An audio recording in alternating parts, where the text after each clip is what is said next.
اولنی مسله دا راووته چې بچو ته به د عقیدې مسلې ښیې، بچو ته دین ښیې.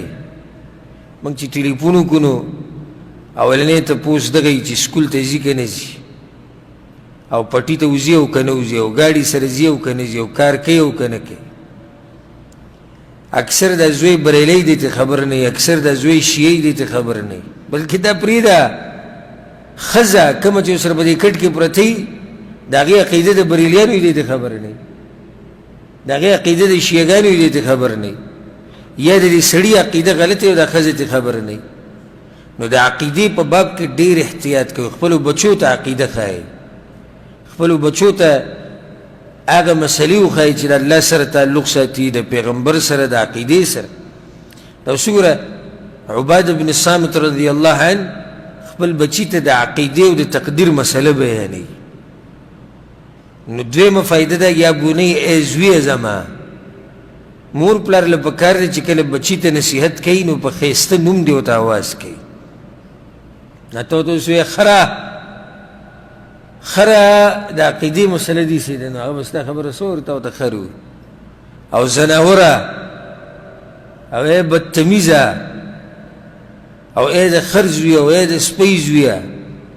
عادت یې که نه د دې بعضو بیا یو بچي زما خبره نه اوري. نو چې خر دې ورته ووایي خر د چا خبره اوري؟ هغه نه اوري. تا الټه هغه خپل دشمن کو.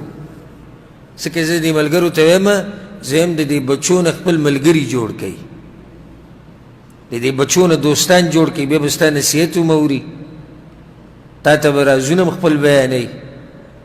خو چې دوستان دې جوړ کړي ته ته اوس داسې دشمن جوړ کړي چې دا بچی ته کله ویني بس مخ ورته وران کړي، بیا د هغه بچي هم زړه نه کېږي چې د پلار سره د دې مور سره کېناستی، ځکه دا ته پته دی چې زه دوی سره کېنم نو د دوی طبیعت ښه نه، او یا چې ورسره کېني یو د پیسو خبره راته کوي.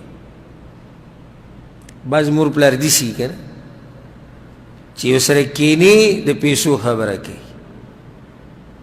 ځکه زموږ یو ملګری و ما دې تپوس وکړو مور پلار دې څنګه دي؟ ما ته یې وایي شیخ صاحب ماران دي، وایي خولې وازي کړي دي، بس دقه یوه خبره کوي چې پیسې راوله،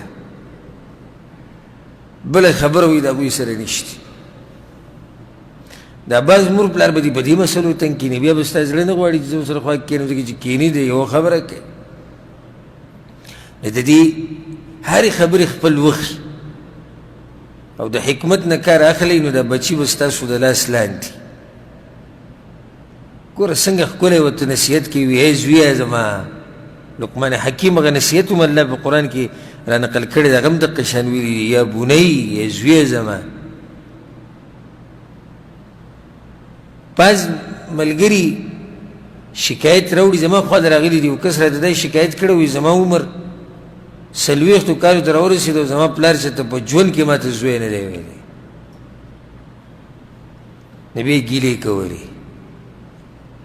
څومره چې ته ښکلي الفاظ استعمالوې په خبرو کې، دا په بچو باندې اثر کوي، دا په هغوی باندې اثر کوي. زه وره کېږه زه زناوره، په رښتیا چې زناور جوړ شي.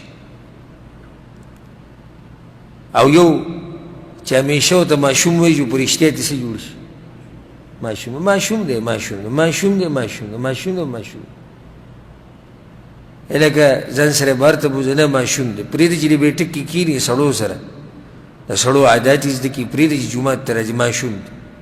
هغه ماشوم په مخه دا خبره اوري چې یاره دوی ما ته ماشوم وایي، هغه عمر له څه پاتې شي؟ عمر له ماشوم پاتې. ته ماشوم ته دا وې چې نه ته ماشوم نه، ته لوی، ته سړی، ته به ما سره بهر ته ځي، ته به بیټک کې کښېني، ته به په درس کې کښېني، ته به جومات ته ځي، ته به په غم خادي کې شریک کېږي. چې راښکاري چې موږ یې وزغلو دننه د مور سره ناست وي، بیا عمر له د مور پېښې کوي، د هغې په لار روان شي. نو د بچو په نصیحت کې احتیاط کوئ او ښایسته خبرې او ښایسته الفاظ غوره کوئ هغوی ته د نصیحت په وخت کې.